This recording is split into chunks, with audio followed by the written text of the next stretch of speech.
Hello everyone and welcome back to another devlog. This week we're going to be looking into sprite animations similar to the ones used in Doom. Turned out this was way more difficult than I thought, so also different things. Using 8 different sprites, it looks like the character is actually turning. But in reality, just the sprite is changing depending if the player is looking at it or the other way around. If it's looking at the player, shooting, walking, or another animation. To create these animations, I would need something like a billboard.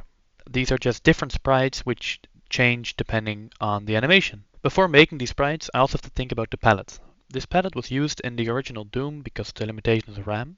So there's only 256 colors. And my game has to only use those 256 colors to give the good retro feel. There's probably a fast way of doing this, but I'm creating the palette using this Doom palette, copying it, pressing, and adding a new color. So I'm gonna be here for a while. See you.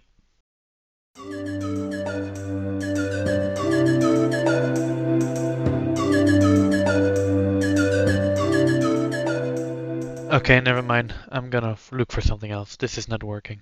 Using this dual palette by Erilyn from Losvec, I could create a material which then I applied to this shader, and then that shader I could apply to different prefabs. For example, in this cell block to these walls and the material here, I applied the palette shader, which then here makes it look like this, and then actually in game change the colors to this.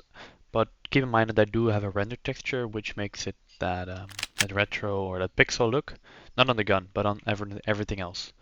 Also something I really have to add is lighting. So I'm going to be watching this tutorial by Nitron Studio, and then I can add some post-processing to my game. I might have been a little dumb, because I've been using unlit shaders the whole time, but now using lit shaders, this looks super sick. Oh, what happened there? I added these light sources throughout the map as well, so if I can find a door, there's a light source here. Ignore this enemy, but it looks super nice. Well, it looks super ugly, but it makes it look nice, in my opinion. Now that I have the lighting and the environment, I can work on the enemies. I'm going to be using Aces sprite. I don't know how to pronounce it. I'm going to use it to create the enemies. For my reference, I'm going to be using this imp texture sprite sheet from Doom.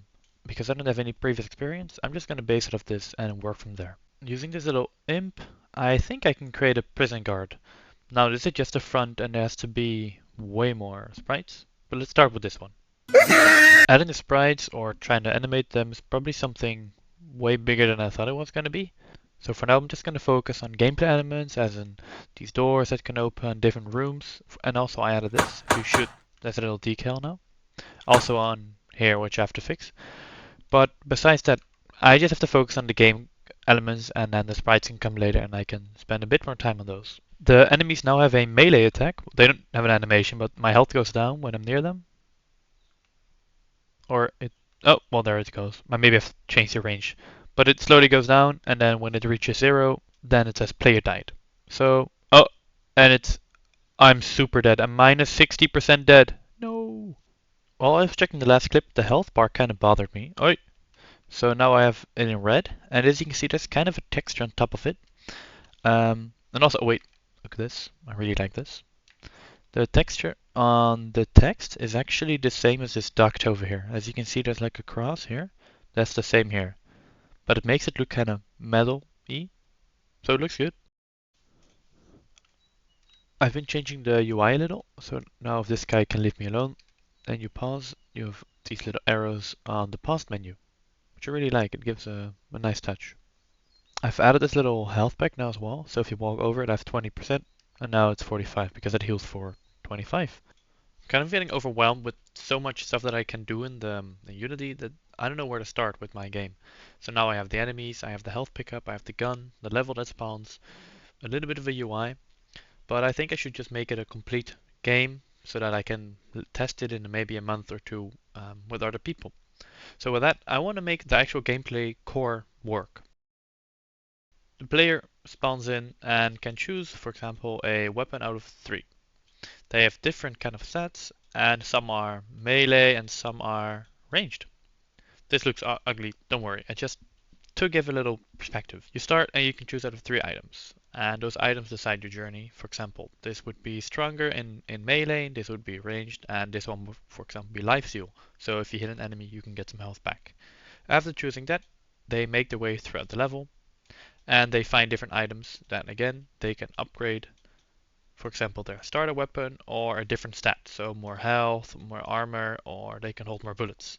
Different kind of things that just make a game work. There's going to be a start of the level, then all the way at the end you find different enemies in between, and at the end there is a finish flag.